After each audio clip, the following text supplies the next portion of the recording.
day. Ira Epstein with your Spider ETF video, and this is your wrap-up for Wednesday, and we are now at March 18th, 2020 at about 4:55 p.m. I want you to see an event behind me. Not one of these markets is in the green. They all closed lower. That is so highly unusual. There's a capitulation that's going on. You saw Bill Ackerman today give his opinion of the market, not offering solace. We should close the economy down. You can't close the economy down. You saw Bill Miller, who's one of the great long-term investors, saying today this will be one of the 5 great buying opportunities that he's seen in his lifetime. I'm more inclined to believe in that type of thinking, especially if you have a bit of a year horizon or whatever. We saw the New York Stock Exchange announce today that the trading floor operation, I want you to listen carefully, the trading floor is going to close March 23rd. Not trading. I'm going to repeat this. Not trading. Trading's going to go on. Yeah, it might be a little different than some of the esoteric option spreads and things of that nature. You're not trying to bring out IPOs right now where you might need the trade floor for certain parts there. It'll be business semi-usual. And the reason you have to close is you have none of the support staff. Everybody wants to not be downtown. There's no restaurants open, none of the facilities. It's just a matter of time. I'm in Chicago, so I want to make something clear. I may not be able to do these videos. That doesn't mean that from my home, I might not, without me in them, go out, make a video, and post it up for you.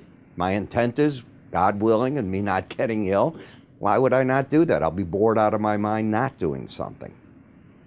Every country you're looking at is throwing their treasury, their central bank money, all their resources at this issue. Science is throwing everything at the issue. It will get beaten, but you can't beat Mother Nature that fast. As I said, in my lifetime, it's been the polio, the measles, the mumps. I go on and on. It's never good, but they all run their course. Well, they'll find a vaccine or they'll find something to if you will, slow down the symptom. Whatever it is, it's still not resolved. So the news that comes out in the headline news isn't good, and people dump things, all of them. You heard what I said, all of them. So as we take a look at this market, the technology sector, you can see how it's come down. This was the star market. This market has just fallen apart. It has nothing to do necessarily with fundamentals unless you believe that the fundamental of the virus has caused a slowdown in the economies, the situation, and that's it. Then I'm with you. That did occur. Will it all come back? I believe so. But no, it's not going to have a V and suddenly come back. The economies of the world are being damaged right now. They too will recover. When I take a look at how the chart action is, and as a chartist, that's what I look at. We've had a pattern that you should pay a bit of attention to. The pattern has been one of consistently lower highs and lower lows. The first sign that this wave is over is when you break that pattern. So you've got to take out 78.44, and it'd be a warning sign. And no, it's not a buy sign, but to be short anymore, that might be a sign to a lot of people that maybe the worst is over. We're possibly going to get another crossover here where the 18-day average gets under the 200. It certainly looks like it. It's going to take a lot to not make that happen. In fact, mathematically, I don't think it can. But in looking at it, again, if you take this number out, where's the logical resistance? Way back here in the 85 level. And if it got up there, there's going to be a sigh of relief. It'll be like this. Okay, so the market returned from 70 up there. We've got that behind us. Now it's got a base. You'll hear all that type of talk. I'm not saying that's happening. But as a chartist, you always got to think the what ifs. When we take a look at Bollinger Bands, what has been working? The Bollinger Band. When you get to the left-hand side, it's an extreme, market moves back to the right hand. It doesn't have to go higher. That's not what the theory is. The theory is it's going to stay within the band 95% of the time, and when the market locks in on the band, and that's what you've done here, that is an exceptionally bearish part of the work. That's what it's based on. Now, I also use momentum. And the momentum in this market, you have both numbers under 20 today. Let's see if I can get this back and make it work. There we go. Both numbers were under 20, not the day before. I'm just oversold. I have an oversold market as a technician that is extreme, that I have a number that if it gets over that number, I am concerned if I'm a bear that maybe this market's gone too much, and then we start that whipsaw action, but maybe not the straight down ride that we've had. Same thing in SMH. It's the 25 index of the best semiconductors, and you came down today, but you also came back at the end of the day trying to settle right on that Bollinger Band. It's the same pattern with the same thing. The number here to be concerned with is much higher up at 120.16, and from where you're at, that's a big rally. It's almost 18% or so. In the industrial sector, you're riding this trend down with an embedded reading. When I have an embedded reading and these numbers are going sideways under 20, a sign that often occurs before price, often is not the word always, is the red line will pop out over 20 and stay there on a close. And if you go to the bonds or the TLT, you'll see that happen, and then price follows it afterwards. It doesn't happen every time that way, but it's a pretty good indicator that you're losing momentum. The momentum's locked into the downside. Couple of things I'd be looking at. Take out this high right through here, lose that momentum, then I've got a case where maybe the market worst is behind it. Energy sector, embedded reading. Big monster break. Something also happened today.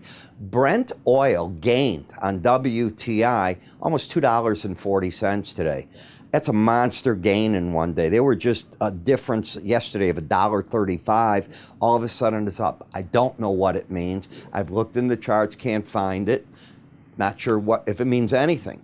In this market too, you hit that lower Bollinger Band, you move to the right-hand side, vertical price decline, you're trying to make something out of it where you're trying to figure it out as a fundamental or a chart. It's just something that happened and that's all you can say. QQQ hits the lower bands, bounces away. Now in this market, if we look at the slow stochastics, and I got to do this to get back to it, there we are.